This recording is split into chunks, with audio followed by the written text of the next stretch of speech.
seen the videos on social media. Some of us have even been victims. Thieves brazenly breaking into cars in broad daylight and stealing valuables in just seconds. So far this year, police have responded to more than 13,000 car break-ins in San Francisco. That's actually down slightly from last year, but it's unclear if fewer people are just not reporting them. Now the city tells Wilson Walker it's ready to set bait and reel in some results. Every single day, cars getting broken into. We'll walk by and see the families coming back to their car after it's been broken into, and just glass everywhere, kids in tears, lost their teddy bear, lost their passports, can't get home to Nicaragua or wherever they came from, and it is heartbreaking. Annie is fortunate enough to live near one of the most iconic spots in the city, but the Palace of Fine Arts is also a notorious target. The streets here littered with San Francisco diamonds. So it was here that police chose to announce a new strategy on an old problem, and a lot of neighbors actually came out and gathered around as Chief Scott described more officers, some undercover, redeployed to break in hotspots, and yes, something a lot of people have been asking for a long time. We're also going to do bait cars, bait car operations. Now, I'm not going to go into a whole lot of details because by design, we want the people who are breaking into cars to be caught.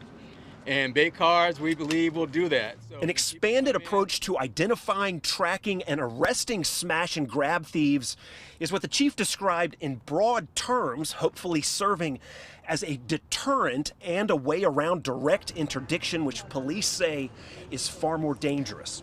It's dangerous behavior. What they do when we pursue them is dangerous, or when we try to catch them is dangerous.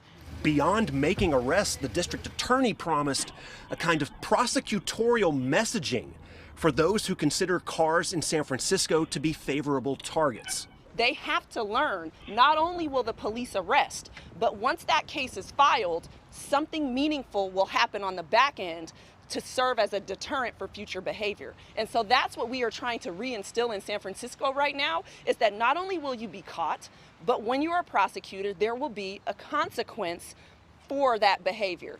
The break-ins have declined since a peak in 2017, but they are still a fixture in the city, a plague for tourists, and an almost daily scene for many residents. And we just came back to the car, and they took us our passports, my computer, my iPad.